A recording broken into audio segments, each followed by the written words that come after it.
Thank you for joining us here at the Word of Encouragement. Today we're looking at 2 Chronicles chapter 9. This is the account of the Queen of Sheba coming to see Solomon. And this was at the height of Solomon's kingdom as he was trusting the Lord, as he was putting as priority the worship in the temple, and he was true to all that God had taught him through his father and through the Word of God. And God blessed him mightily. He had wisdom that was greater than any other man. And we read in chapter 9 that the Queen of Sheba, in verse 1, heard of the fame of Solomon. She came to prove Solomon with hard questions at Jerusalem. And it talks about all that she brought. And so she communed with him all of her heart. And Solomon told her all her questions, and there was nothing hid from Solomon which he told her not. And here's what I want us to see.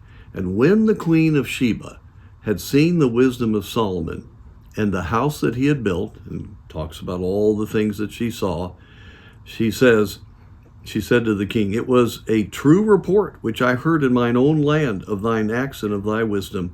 Howbeit I believed not their words until I came, and mine eyes have seen it. And behold, the one half of the greatness of thy wisdom was not told me, for thou exceedest the fame that I heard." Here you have this woman not from a godly situation come and be overwhelmed by the wisdom of God. Remember, Solomon's wisdom was not his own. It was a gift from God. He had asked for wisdom. God gave him wisdom. And that wisdom allowed him to have the great riches, allowed him to make right decisions in the organization of his people, and of course the building of the temple and the worship and all that went on. And so the blessing of God was there. The presence of the Shekinah glory was in the temple. And so this lady, when she came, she was overwhelmed by all that she saw. She knew it was something far greater than she had ever seen. She makes that famous statement, the half was not told. And then she says something that's very important. "Blessed be the Lord thy God, that loved Israel." She goes on and talks about the fact that this man was put in this place. But the thing I want us to be encouraged about is when we surrender to God, put the needs of others before our own, and are burdened to and accomplish the responsibilities that we have so that the Lord's will can be accomplished, that's when God will intercede. You see, the blessing in a person's life is not what we manufacture. It's what God bestows. Now, we have to work hard. We have to do exactly what God tells us to do.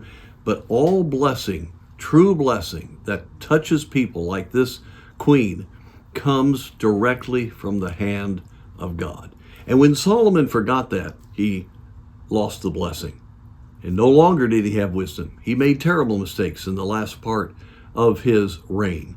But during this time, there was great glory that was given to the Lord. And so, friends, I want to encourage you that God is ready to do wonderful things through anyone who is willing to look to him, who is going to trust his word, and know that he will lead and are just excited about following him.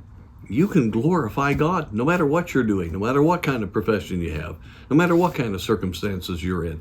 Your life can have the same impact if you're willing to trust God to do the work and not trust yourself. And so let's ask God to make us an encouragement to others as they see the greatness of our God.